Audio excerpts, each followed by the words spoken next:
Internal and external, there's a constant moving between them all the time in all aspects of human life.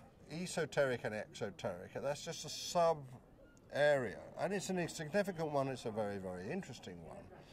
But if you just stick with that and you don't see that when you're talking about, say, the internal and external aspects of Buddhism or Christianity, if you don't see that when you're doing that, you're doing the same kind of thing as talking about human relationships and love and art and passion and obsession, you're never going to get very far off the ground, to be perfectly honest. You're just going to be doing technical stuff, and I'm not against technical stuff. I mean, one should learn to do techniques.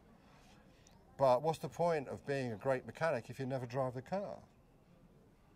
So essentially, outer form is the precipitation of inner force.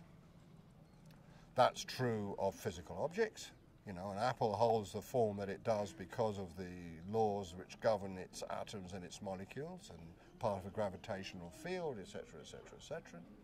It's true of all objects, not just apples.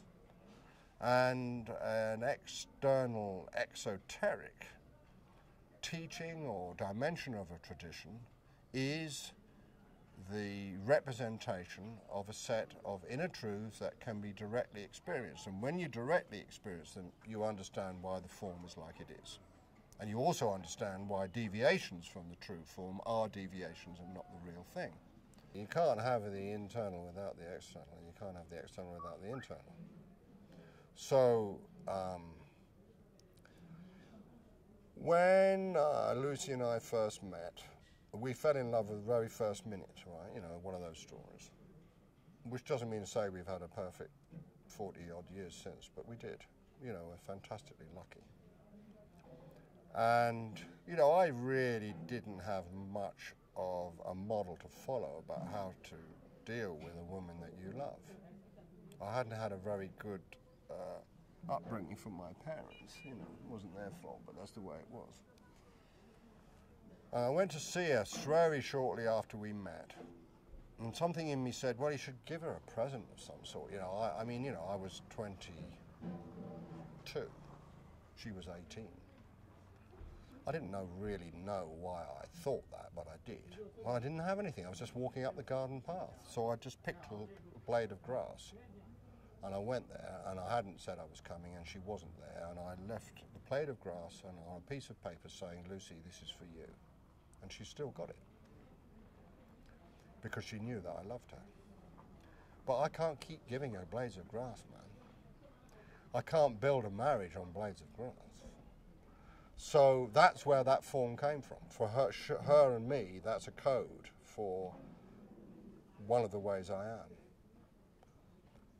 am. That's how traditions start. They start out of an